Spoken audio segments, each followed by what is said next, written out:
afternoon, all of you, and welcome to this one of its kind, I believe, that HR offsite that we have hosted today. And we'll be here together for the next 1.5 days, which in my mind, it signifies a new beginning for a different world of work that we are all getting into and we are gradually transitioning into. So we can call it the new normal or maybe the new abnormal, the way each one of us would like to define it. I still remember all the previous offsites that we all attended together. And probably the reason for me to remember them, and I was seeing some glimpses of those in that, the photographs of those. So I think that's because of the sheer engagement and camaraderie that we all experienced in those offsites. And of course, the current norms of social distancing, which actually is nothing but a physical distancing, is compelling us to have this virtual offsite this year.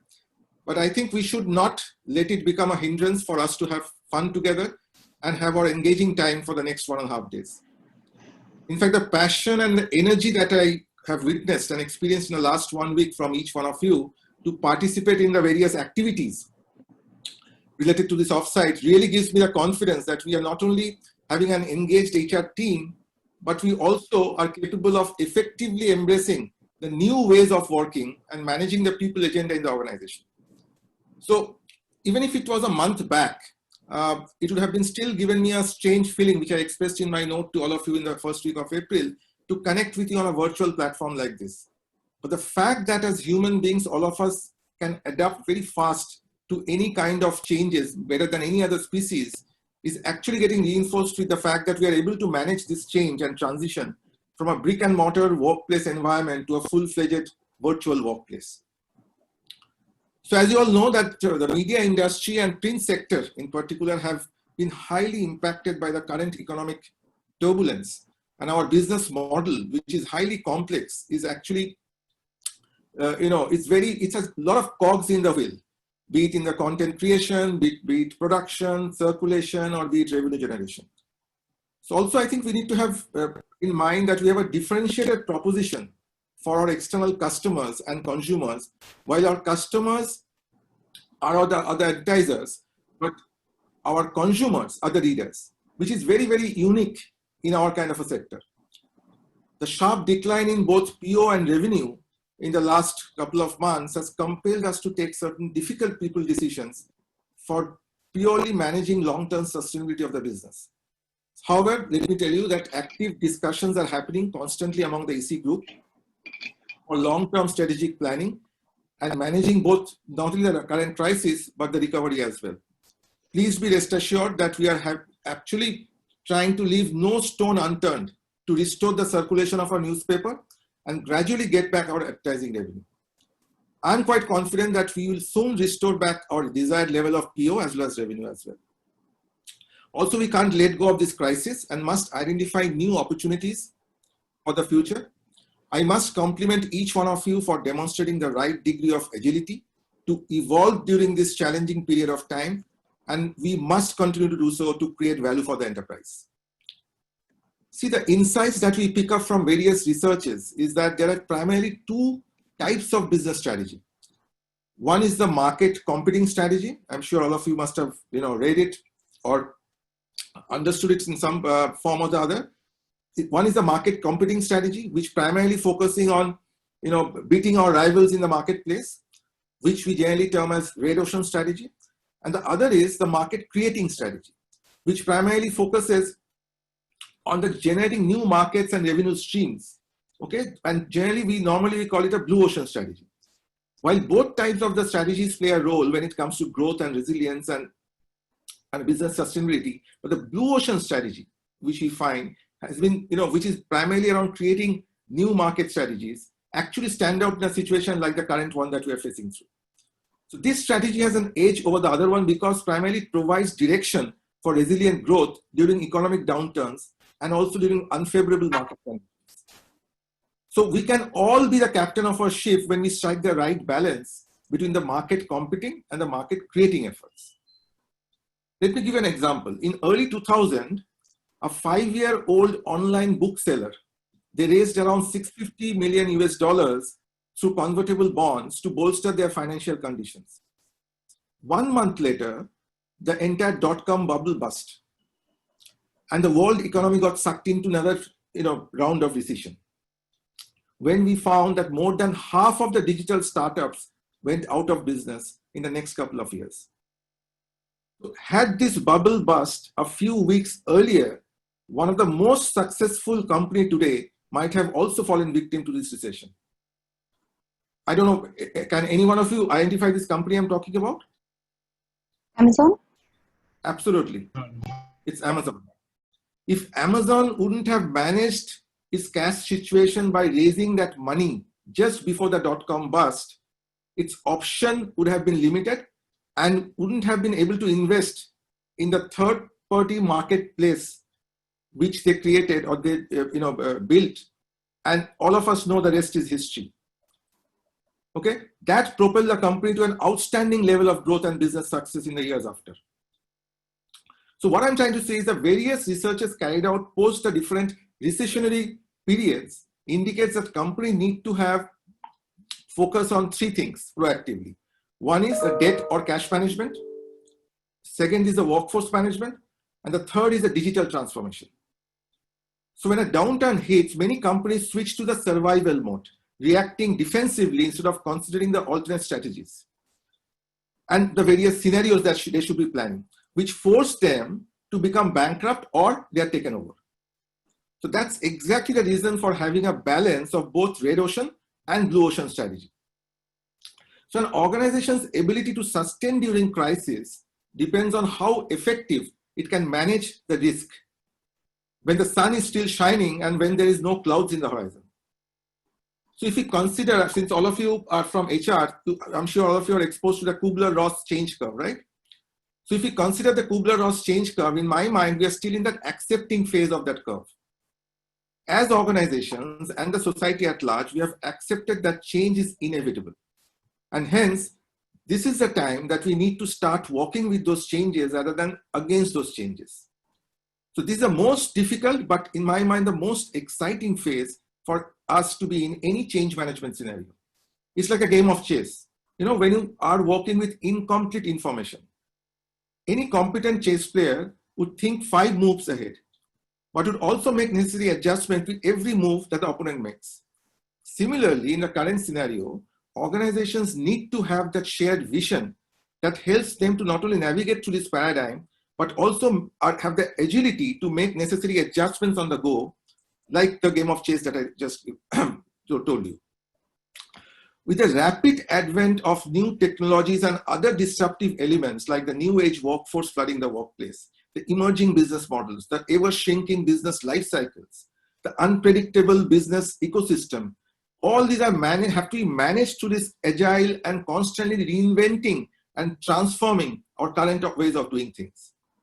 And we have to constantly instill that growth mindset in our employees, and also keep applying critical thinking to generate solutions to this unpredictable and dynamic business needs. So we as a business group are, I think, at an inflection point in our storied history, which I think I shared with all of you earlier as well. Never has the market landscape seen this kind of a dramatic change as we are seeing today. Any business that we talk about, that we have, whether it's print, television, radio, all are seeing rapid disruption in their respective markets, which are driven by the digital invasion. The fundamental consumer behaviors are changing as they spend more and more time on this digital world. The competitive landscape is changing. The global giants are competing in this digital media business, be it advertising, music, or video. So I think the success of HR function is measured by how much value we create for the business outcome. The business stakeholders will always look up to us to bring significant expertise that help them manage the most critical element in this entire life cycle or delivery life cycle, which is the people. So HR need to have a clear line of sight of what the business is doing in the marketplace, the changing customer preferences, the technological trends, the regulatory dynamics, and then convert this knowledge into organizational capabilities. And that's the only way we can future-proof the business and we can create enormous value for the enterprise. So for me, if you have to apply the design thinking principle, it always starts with deep understanding of the expectation of the stakeholders and then reflecting and introspecting on those to see whether I have the capability to deliver those expectations, and then build on those capability gaps and deliver solutions to meet their expectations. So I think I have always said in the past, and I'll again urge each one of you to reflect and ask questions like, what is the expectation of my customer at this point of time? Do I have the required capability to deliver that expectation? What are the kind of capability gaps that I have, and how do I bridge it? And with the enhanced capabilities, how do I provide the best solution to my customer which fulfills his expectation? So design thinking, all of you are aware, we have done enough projects around design thinking, and we have done workshops around it for our HR team as well. So design thinking is all about deep understanding of your audience and creative problem solving to provide solutions, which has to be impactful, relevant, and give us the right ROI. So it's about striking the right balance between the left and the right brain, having the empathy, emotions, and intuition, which has to be coupled with the rational and analytic mind, which is basically the left brain. So I've said so many times in the past that an individual talent can win a match, but the teamwork can make us win the championship. So we must continue to leverage the collective competence and wisdom of all of us to collaborate and leverage the synergies to delight not only our employees, but our business stakeholders at every life cycle touch point. So I'd urge each one of you to adhere to the ground rules of engagement that we had agreed within the team, the 10 commandments of our ways of working together for success, which I think all of you are aware of. These, in my mind, are non-negotiable behaviors. And our overall performance will always be judged by how well we demonstrate these behaviors in action. I'm sure each one of you should not only engage and introspect, but more importantly, align as one unified HR team. That's very important.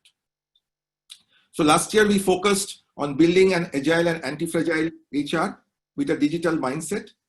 So while I think we have been quite successful in our progress to build this capability in our own function, but now if you have to be a value creator, we need to build this capability in our organization as well. So being agile is no longer an option, but it's an organizational necessity. So I think the imperatives to build an agile organization, we need to create a shared vision. We need to have seamless communication across functions, across hierarchies, across locations. We have to constantly sense the environment. We need to have an aligned and collaborative team. We have to build ownership and accountability in the process. We have to constantly encourage experimentation, celebrate our success and also failures as long as it provides insights. And that is the only way we can go ahead and have rapid and quick executional excellence. So for 2021, we have already defined and communicated our North Star to all of you. Our HR strategic priorities, all of you are aware, is number 1, organizational effectiveness and change. Number 2, future-ready talent. And number 3, employer of choice. So in this transformational journey, if you have to drive these strategic priorities, we need to recreate our people agenda and reorient our deliverables around 3 core pivots, which Tony and Girish has rightly mentioned, the WWW, which is work, workforce, and workplace. For that, we need to be agile, we need to be connected, and also, very, very important, we need to embrace our classic values.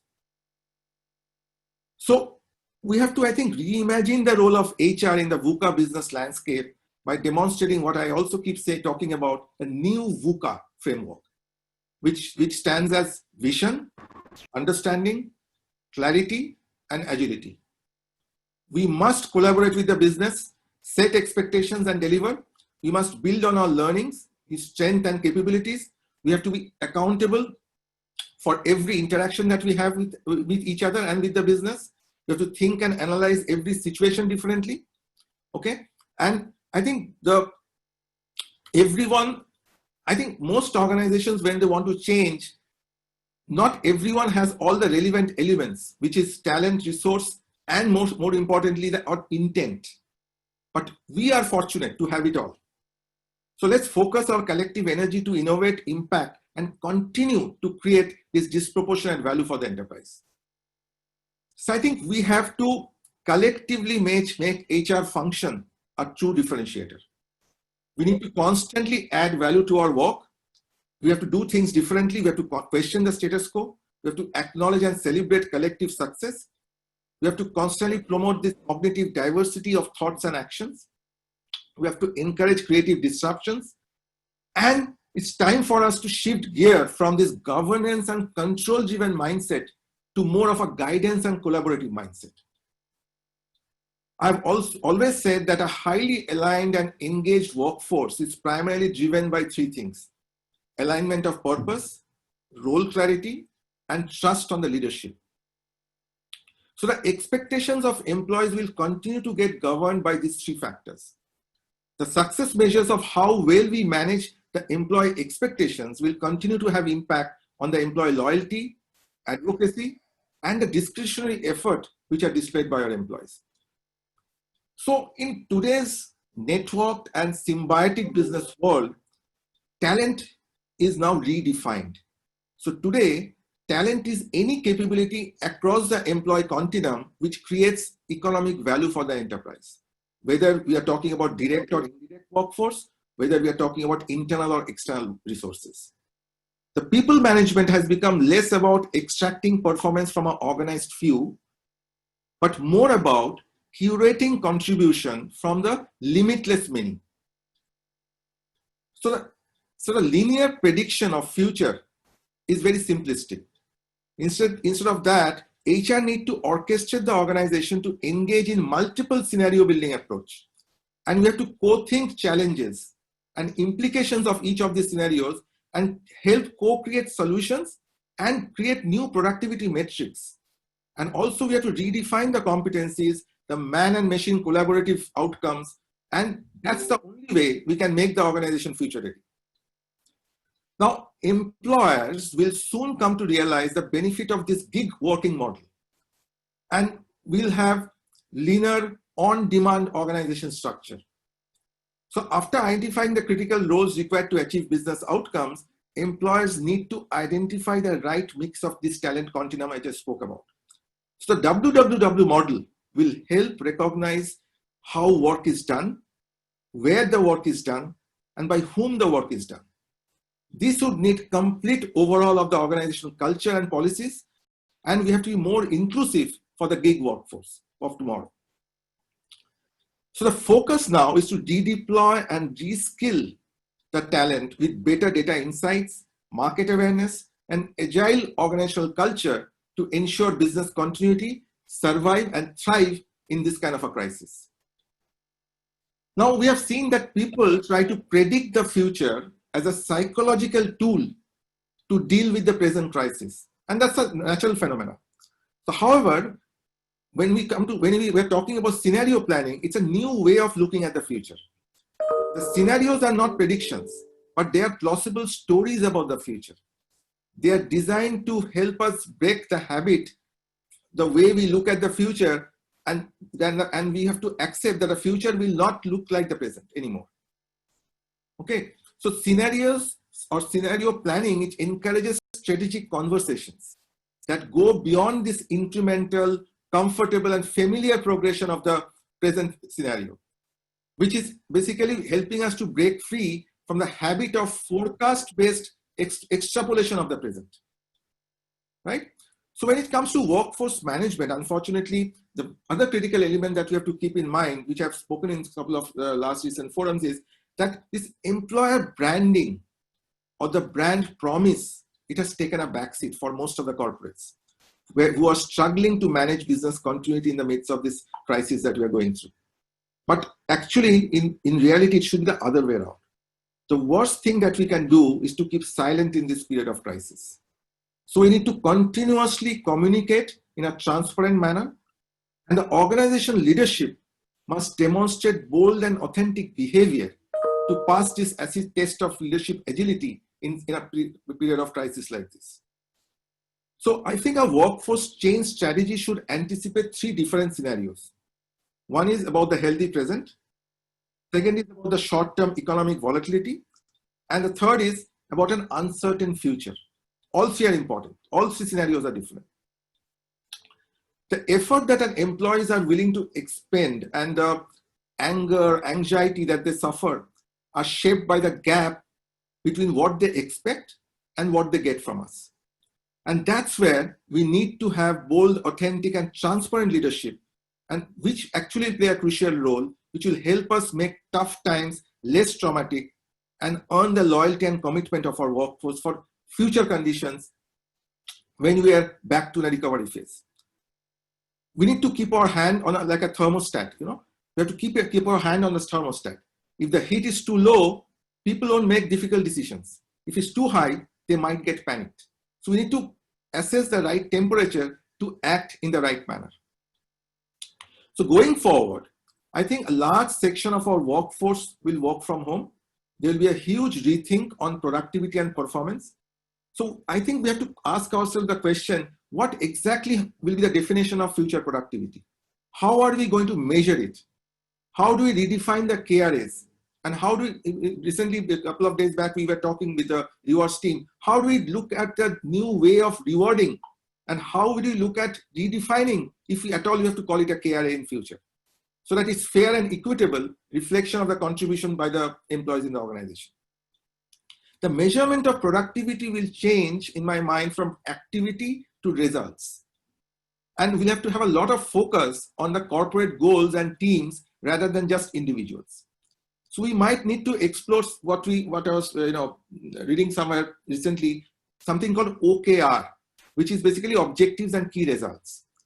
And that's a framework that people are talking about now, which will empower remote leaders because of the hybrid work arrangement, and it will be boundaryless, and it will have a fair opportunity for us to track the performance. So organization must continuously focus on business outcomes, teamwork, and collaboration than only the activities. So I think this will be the fundamental shift post-COVID-19 in my mind, which will bring in a culture of transparency, and we'll have a scoreboard which will be available, accessible to everybody. So when the corporate goals are aligned with the individual goals, the scorecard will move every week or every month, and employees can automatically see greater purpose to their work, which will lead to better engagement and productivity. So the remote working, I think, will drastically reduce social interaction. It will have complicated work-life dynamics. It will cause deterioration of our mental health.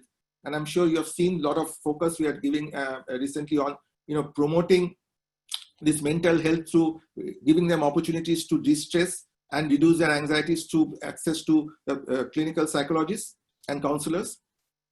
So all this will basically lead to drop in psychological capital, if I have to use this word, psychological capital, which basically refers to the positive emotions, engagement, and promoting collaboration. And it has an impact on attitudes, behaviors, performance, and employee well-being. So according to another research which I was going through, there's something called adaptability framework. Okay, and the three anchors to this adaptability framework are basically commitment to outcome, the adoption at heart, and also navigating to the future. These are three anchors in the adaptability framework. So these are all interconnected with the three dimensions that in HR we consider for any transformation initiative, which is basically the program design, the employee experience, and the governance of the entire program or initiative. So HR must focus on this 3x3 model of this adaptability anchors and the three internal ways of working, which is design, employee experience, and the governance for any future value creation of the business. HR, I think, need to take more and more an outside-in approach. We need to have the right mindset, the skill set, and the tool set to capture the changes in the marketplace, the changing customer preferences, and deploy a design thinking framework to develop a deep understanding of the future success measures for our business success. So we need to keep the business expectation in mind. We have to zoom inside the organization and redesign the people practices to create an engaged workforce to enable the organization success in the marketplace. The value creation will come from enabling the organization to sustain and succeed, and enabling employees and leadership by creating a sense of belief and purpose, and learn and grow, and also inculcate a sense of belongingness and feeling of community within our employees. So while we will transition into a hybrid work arrangement going forward with remote working and work from home as a new ways of managing the world of work, workplace as well as workforce, we need to be conscious of few fundamental aspects. It's very, very important. We need to understand that our human brain, it triggers release of certain happy hormones based on stimulus of different senses like touch, feel, smell, see, hear, which gets triggered when we are at a physical work environment. So in a work from home virtual environment, we can simulate the physical environment, but can't replicate the physical workplace environment. It's very important. Replicating the physical workplace environment is very difficult. Simulation is easy. So this might have its impact on the sense of belongingness and associated engagement challenges that we might face with our workforce. So we have to be mindful of this aspect. So while it's important that we have to do the future scenario building exercise, but it's absolutely impossible for anyone to predict the exact contours of the consumer behaviors and preferences and the resultant business landscape post this period of crisis that we are going through. But I think there'll be two classes of people that will emerge in this process. One who would like to recoil back and to a pre-COVID kind of a scenario and try to reclaim back the past ways of doing things and managing the way the business is to be managed in the past. While the other group would like to take this as an opportunity to creatively disrupt and innovate the future ways of doing things. I personally, for sure, I'm sure all of you also follow the same category, who don't think that we can, recoil back to the pre-COVID scenario. We have to think of leapfrogging into a much brighter future. HR must create a leadership playbook with future success behaviors to develop and succeed in the post-COVID new normal business scenario. The new form of agility in the business world will no longer be about survival of the fittest, but survival of those who can readapt the fastest.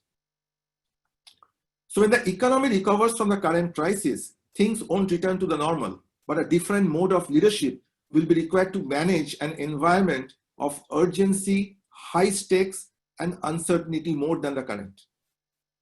We need to foster adaptation. We need to help people to develop the next practices for the new world of business. We need to continue with the best fit practices necessary for the current success. We need to embrace the disequilibrium, which will help people in a state of, help people to come out of that discomfort and use that discomfort to induce that change, but not so much that they give up.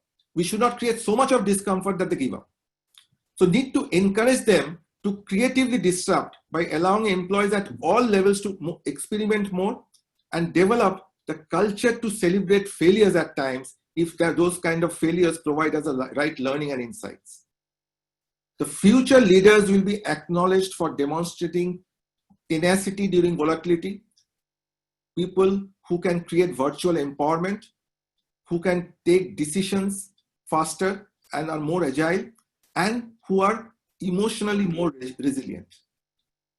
So the future of workforce will continue to look for instant gratification, opportunities to fulfill their purpose, expect more life in the job rather than job in the for the entire life. They'll be more vocal about expressing their learning and engagement needs, which needs to be hyper personalized. They will expect more flexibility of the work schedules. Their aspirations will have to be around portfolio career where they can dabble with multiple roles in a flatter project-based collaborative work organization structure.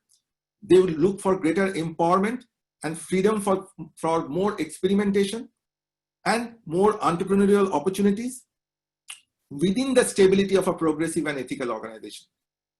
So the new world of business, more and more organizations need to recreate the employee experience across all the life cycle touch points, which are relevant and provide high moments of truth and which are hyper customized to the specific unique needs of the individuals.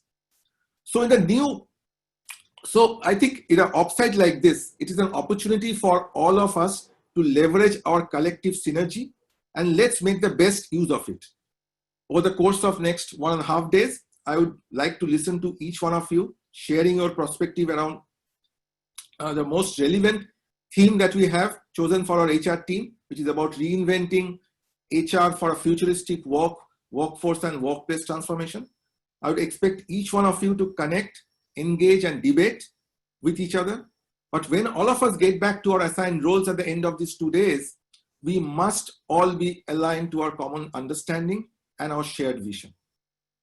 So I'd like to conclude by saying that the disruptive innovation can hurt if you are not the one who is disrupting.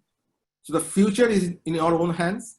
And remember that any individual who is adaptable, open-minded, and flexible will eventually emerge as a winner, not just within the organization, but beyond it. So let me once again wish each one of you an engaging and meaningful journey ahead.